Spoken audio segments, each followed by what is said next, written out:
All right, so finally, after months and months of me rambling about all the cool changes we're making to the Ols, it's time to get started on them. So the revamp of the Ols all starts right here with our refreshed engine. Now this is very similar to the LS7 we ran last year, except ultimately it's a different block. When the engine dropped a valve last year, we figured it was limited to maybe just the cylinder, but when they looked into the sleeve, they found that was scored. So okay, we'll re-sleeve the block. We'll either re-sleeve that one or just re-sleeve all 8 and then match up all the bores. And then when they bored out that cylinder to take the sleeve out, they'd actually found that the block was fractured behind it. So although the sleeve didn't look that bad and this happened to idle, it ended up being a catastrophic engine failure, which was a huge bummer. And it took us a while to get our hands on a new block to fix it because you can't get new LS7 blocks anymore. So what we ended up going with was the aluminum LSR block. This is an aftermarket block that shares some similarities to the iron LSX block. It's a lot more durable than any of the factory GM LS blocks, but it accepts all the factory components. So for all intents and purposes, this engine is basically the same as what we ran out last year and in 2022, with the big differences being, A, it's not catastrophically failed, which is nice, but also it has the aftermarket block and also Texas Speed rocker arms in it, the roller tip ones. So hopefully that'll help address that failure point and that won't happen again.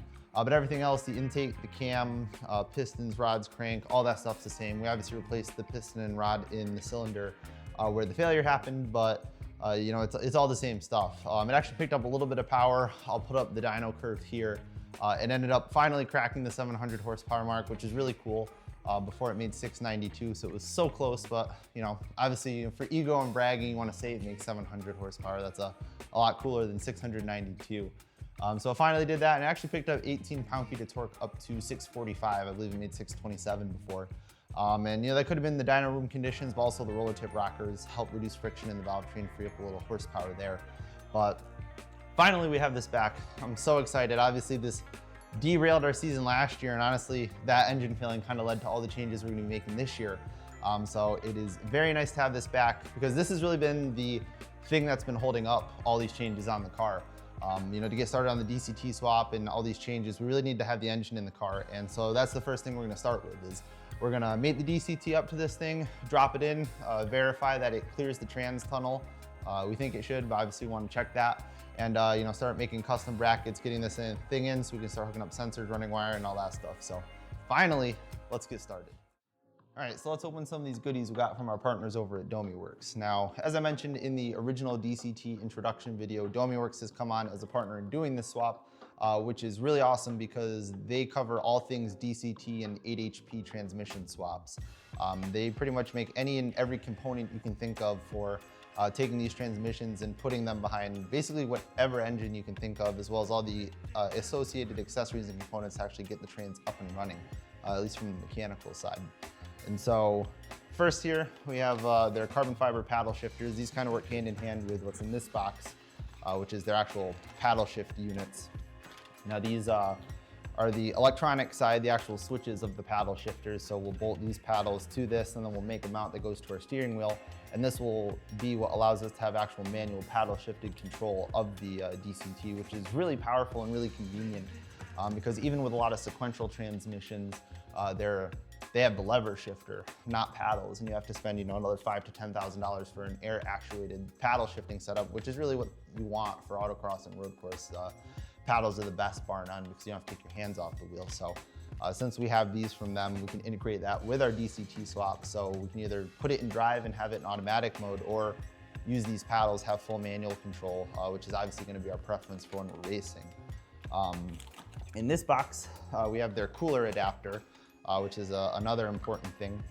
This bolts to the side of the DCT and eliminates the factory BMW style cooler adapter on the actual DCT, which you'll see in some of our B-roll in it as we're moving the trans and taking it apart and whatnot, is it has basically pre-made lines that attach to the cooler adapter and then go out to an O-ring, which is good if you're gonna use a factory style BMW cooler, but bad if it's like in our case where you're doing something custom and you want to have more flexibility. So they have this really nice machine piece that goes on. It just bolts to the trans, uses the factory seals and whatnot, nothing crazy on that front. And then it adapts it to AN fittings, which is really nice. So we have their AN adapters here. It's a O-ring on one side and then it goes to a male AN adapter on the other side. And then we can just tie in traditional AN lines to that. And it just makes it a lot simpler. We have more flexibility with making our own lines, using different coolers, sizing the lines how we want, things like that. It doesn't restrict us to just using the factory BMW stuff, which is really important. Over here, we have their park brake delete kit. This is something I thought we were gonna use at the time. The DCTs have a lever actuated park system that's integrated in the transmission. And so if you have an e-brake or you have another means of putting the car in park, you use this to lock that kit out so it completely eliminates the park mechanism, which is really convenient if you're not gonna use it. We're gonna use a lever actuated system so we can turn it on and off, because obviously our car doesn't have an e-brake, so we don't have a way to secure it otherwise. So I'll talk about that when we get there, but if you're doing this swap and you have an e-brake in your car or another means of locking it in position, then you would use this from them to lock that out. And it's a really nice machined aluminum piece. Kind of bummed that we're not gonna be using it on our application, but we might be doing this swap again in the future, and on that one, we'll probably use this. So now we have our big piece from DomiWorks, which is really what their huge specialty is, and that's the adapter plates. I had talked about in the intro video, how are we gonna get a BMW inline 6 DCT transmission adapted to our LS? And because that's such a huge difference in mounting patterns and whatnot. And that's where I alluded to, well, DomiWorks makes these really, really nice pieces. So let's open this up and I'll show you guys what all the excitement's about. So in here, you can see first off, part of their torsional damper system. This is a 2-piece torsional damper. This is one piece of it, and this is what actually bolts to the crank of the engine. So this will sit on the flex plate, which I have just off camera, and I'll show you guys in a minute. This is what actually interfaces the trans with the crank, or at least one part of it. You can see it has the bolt pattern on the front here because it's the second piece of the damper, so the sprung hub will sit here. They're actually currently waiting on a batch of springs to come in, so they can actually make that second part of the damper. And then they'll ship that out to us. I asked them to send what they had just so we could get going with mocking up, but I'll talk a little bit about that actual damper assembly once that gets here. But this is nice because it takes care of some of the vibration and helps smooth things out. Some of the older kits on the market and other ones that are still sold use a solid piece of steel to join the two, so there's no give or flex or anything, and you want to have just a little bit to help with vibrations and smoothness. Obviously, once you actually start putting power in, there is still minimal play. It is still a very stiff assembly. It's not just gonna twist and go all crazy, but it helps alleviate some of the shock that happens between the two, which is nice. So if you're ordering this kit from them, they have different springs based off how much torque your engine makes. We're gonna go with their highest torque rating just because this makes 645 pound-feet, which is a good amount. And so we wanna make sure that the damper assembly from them can actually take that power. And so in here is the actual machined adapter plate. Take it out of the bag. So this is very beautiful. It's machined out of billet aluminum. Very nice piece. I love all the tool paths and patterns on it. It's really nice, nice radius edges. Very clean. I always geek out over the manufacturing side of parts just because I have a background in that, with my engineering line of work and whatnot. So I always appreciate good machine work when I see it. But this is what is actually going to allow us to take the trans and adapt it to the LS engine. So this side will interface up against the engine, the flat side will go on, then we'll put our flex plate on. And then obviously we have the damper that'll go on once we have both sides to it, and we'll put the trans on. So this has all the holes cut into it. It's threaded on the side to accept the trans ones, and then obviously the rest of it is open to allow the bolts to go into the bell housing on the engine. And then in here is the box of hardware. So this will be all the different bolts. Some are countersunk, some socket caps, screws, all that good stuff. But basically everything you need to actually bolt everything together and get it installed. So it's nice to just have a big kit that covers everything. If you wanted to do this swap and you have no idea how you're gonna actually make the two together, DomiWorks takes care of all of that in this kit. This adapter kit comes with that, the torsional damper and all the hardware. So it just helps simplify things, and that was why it was so important to get on a partner like that. And I want to say big thanks to DomiWorks again for making this happen. Could we make parts like this? Sure, but it's very convenient that people are already out there supporting the swap. So it's really awesome to work with one of the companies that's helped make the swap more popular and help bring it out to the general public, because it's very valuable for racers and enthusiasts to have this bleed of technology. Take something as powerful as a dual clutch transmission, which is so valuable in racing, and be able to bring that down to grassroots level and all these different applications is really cool, because you're getting that sequential performance, but on a more friendly budget. So huge thanks to Domi Works for these awesome parts. We're very excited to be working with them. Now, over here behind me is the other important part in this swap, which is not included in the kit, and that is the flex plate. This is a Nazir, I think, I'm not sure how to pronounce it, billet flex plate. So in doing this swap with the torsional damper and everything, obviously you need a ring gear for the starter to interface with, and so that's where this comes in. We got rid of our old center force flywheel, clutch setup and everything in favor of this flex plate, because that's really all it does. It helps set the depth of the damper for your engagement and whatnot, but really the important thing is just giving the starter something to grab onto so it can actually spin the engine over. We went with this nice one just because it's pretty durable, robust. It has the SFI rating, which is nice. You don't necessarily have to go this crazy, but I've learned in racing, anything that can go wrong will go wrong. So it's better to buy once, cry once, and just put really good parts on so they'll survive the abuse. But let's work on getting this thing bolted up and actually installed in this car. I've been waiting for a very long time to do this, so I'm really excited to see it back in.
What a beautiful sight. For the first time in almost 8 months now, this thing finally has an engine back in it.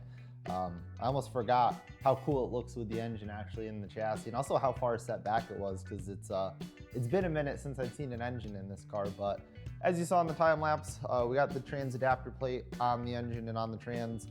We didn't put the flex plate or the torsional damper or anything in there. Since we're waiting on the other half of the damper to come in, we know the trans has to come back apart, so we figured we would just bolt the trans up to the engine roughly just so we could drop it in and check clearance and everything, and it went pretty smooth. When we were dropping it in the car, we were being a bit overly cautious just because this is our first time putting in this assembly, so we weren't sure what clearance issues, if any, were gonna come up.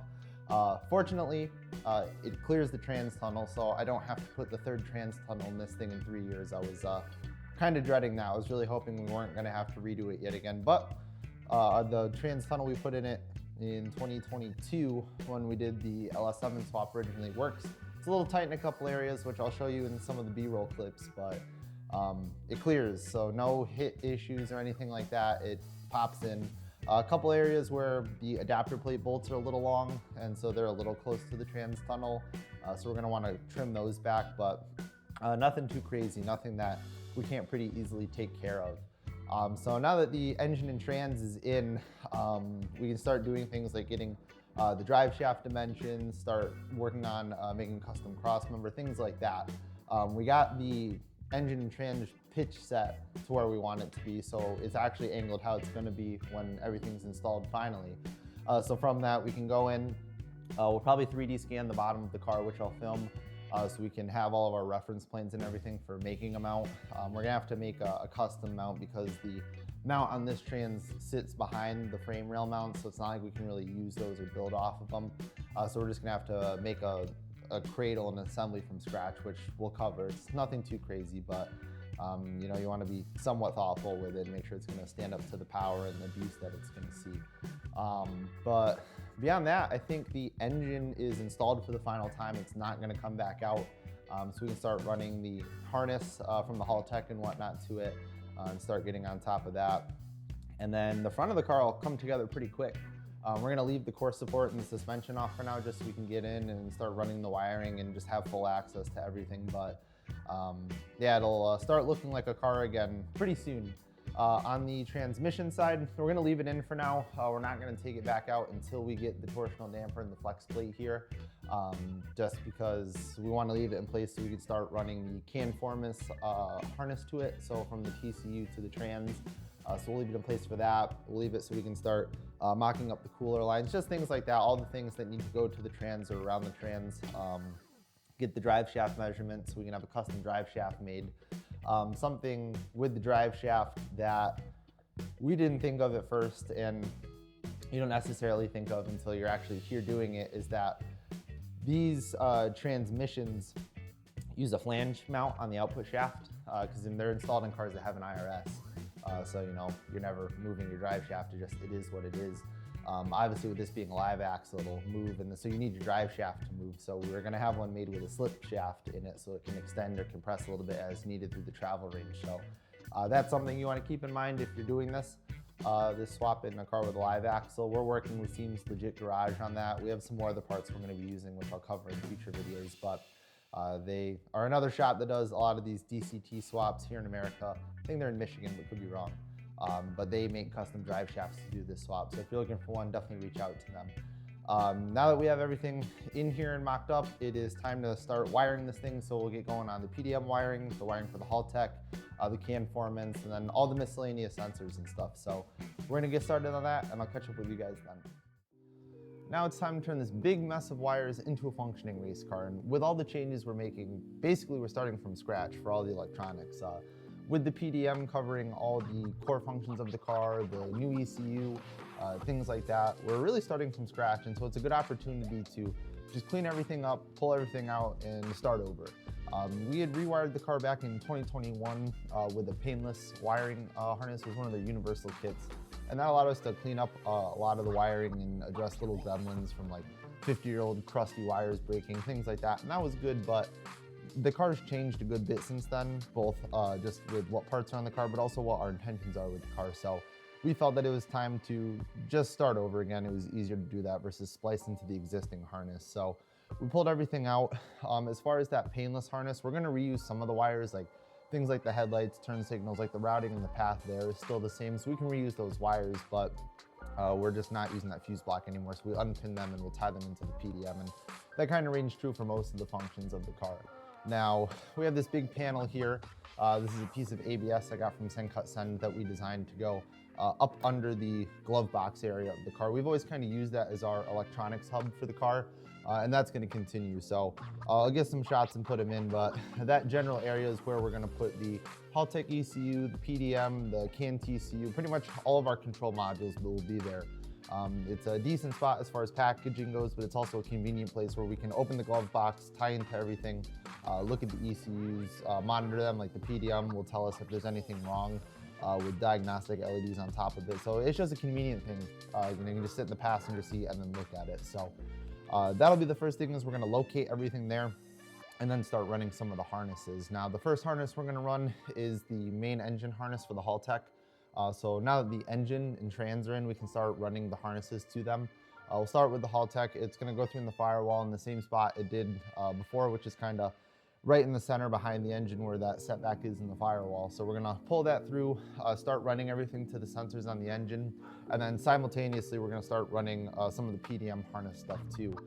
You know, we have some other things we need to run, like wires for sensors and whatnot for like wheel speed and things like that, but we'll get to that after. We wanna lay down the fundamental structure first, so the really big stuff, and start getting an idea of where that stuff's gonna land, and then we'll obviously work into other stuff like the trans controller, which will probably be in a later video. So yeah, now it's time to start locating stuff and running some wiring. So we're gonna get started on that, and I'll put in some clips here of the progress we made.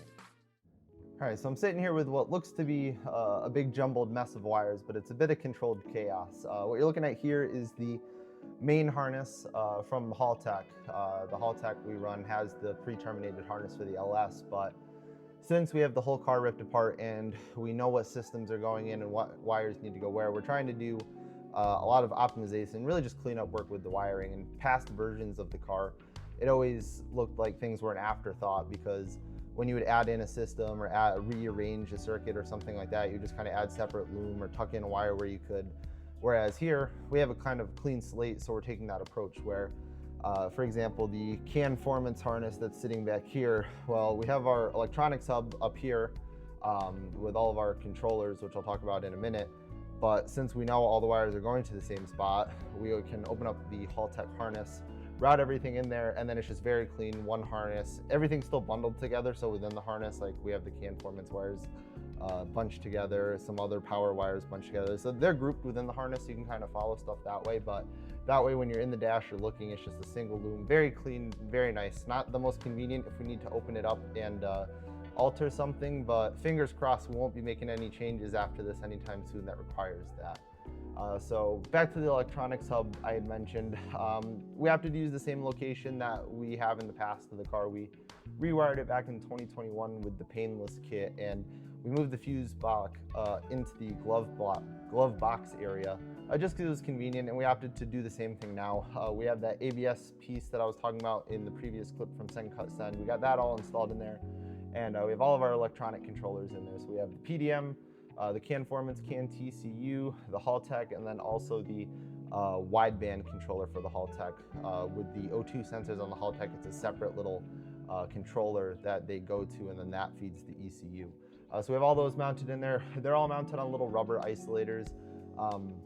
You know, obviously we're going to be racing this car and driving it very hard. It's very stiffly set up, lots of solid mounts and heim joints and spherical bearings everywhere. So a lot of vibrations get transmitted through the car. And so we want to do what we can to help isolate the electronics. I mean, these are motorsport electronics, so they're designed with that in mind a little more than typical electronics would be. But we still want to do, you know, what we can to help have longevity and keep them alive for as long as we can. We don't want to vibrate all the soldering joints apart as we're out racing and stuff. So it was a very simple thing to toss in those little rubber legs, and it'll really buy us a lot in the long run. At least we feel that way. As far as the rest of the wiring that we've gotten routed so far, we have the main power wire coming into the PDM. So we have a big piece of 4-gauge wire that goes from a 100 amp circuit breaker up in the engine bay, which I'll talk about when we get up there, to the PDM. So that's the main power in. And then we've just been taking care of a lot of small things. A lot of the body harness wiring is staying the same just because those wires are less than 2 years old, and they were already routed to the same spot since the fuse block used to be there. So all we have to do with those is just put new pins on the end and pin them into the PDM connector. So that's pretty simple. We were just regrouping those. We had to add a second set of fuel pump wires to the trunk, which we'll talk about when we discuss the fuel cell. But it's just been a lot of cleaning up, rerouting, things like that. We went through the Haltech harness, and just like we did on the painless harness when we put it in the car, we laid it out, looked at what all the wires did, removed wires that weren't necessary just to clean it up and reduce clutter. We didn't want to have like 10 different wires coiled up and put under the glove box. So we figured since we have the whole harness laid out outside of the car, we can just unpin it, remove them, and just clean things up. And then CAN-Formance harness, we have that all implemented. We have the wires roughly run to the connector and the rough length there. We mocked it up on the trans and trimmed the wires. You know, not the most exciting stuff, so I didn't film a lot of us just routing wires and cutting stuff because it's hard to make that look interesting. But we're really just trying to get a head start of roughly laying systems out. So we'll head up to the engine bay and talk about what we've laid out in there. All right, so up here in the engine bay, it may not look like there's much wiring, but that's because we've taken a lot of care and put a lot of effort into making it look that way. We have pretty much the entire engine bay harness installed. Not that you can really see it at all, but we had the full Haltech harness installed, which is all the pressure sensors, coils, fuel injectors, knock sensors, pretty much all the stuff that you would expect. It was basically the same exact stuff that was on the Holly as far as what and where. So All the links worked out well. We did the same approach we did last time, where we have the hole in the firewall directly behind the engine. That's kind of in the center of the intake. Since this is a high ram style, it has the little valley under it, and so the main harnesses run through there and come through, and that's where they feed the injectors. And then the coil wires are just stubbed up because we don't have the coils installed yet. But then it snakes down in the front, comes down to it's the cam sensor, and then it runs over, and we have the knock sensors, the starter or the crank sensor on the other side. Just a lot of little stuff. Over here, we have the main body harness all loomed up and installed. This routes up to the front of the engine bay and then across. No real changes there from how it was on the car previously. We added in a 100 amp breaker in here, which I mentioned briefly when I was in the car, just to have something in line between the battery and PDM. Just, you know, it's preventative, and just in case something goes wrong on that main power wire, you know, we don't want to have something carrying that much amperage that isn't fused in some way in between the two. But the wiring is slowly but surely coming along.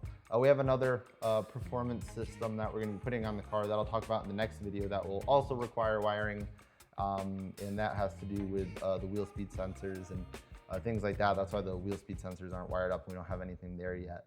But slowly but surely the wiring's coming along. You know, this is basically a full electronic overhaul of the car, so it is pretty intensive as far as everything that we're doing. So we're just trying to be really careful, because with all the changes we're making, you know, you have to pay really careful attention to every single thing we're doing, because with how intricate this system is going to be and how expansive it is, if we mess something up, then it's going to go very sideways and cause us a lot of headaches. So not the most exciting stuff, but it is extremely important and stuff that we have to pay a lot of attention to make sure we get it right on the first go, so that way we're not chasing our tails for months and months and months trying to figure out, you know, that we put 2 wires in the wrong pins or something. But this is our kind of first, I guess, stab at making all these changes. This is really the first step in climbing the mountain. We got a, you know, big head start. We got the engine back in. We're starting to redo all the wiring, but we still have a long road ahead. You know, I had some preliminary deadlines that I wanted to have the car together to, but with all the changes we're making, honestly, I don't really want to set a deadline to rush into things. We really want to make sure we execute this well, and so we're trying to do things in a timely manner, but we're not going to rush just to get it done for an arbitrary date. So little by little we'll get it done, but this is, I guess, the first big chunk of this huge revamp of the car. So that's all I got for you guys in this one. You know, we're going to keep chipping away and, you know, talking about some more exciting changes that are coming in the next episode, and I'll see you guys in that one.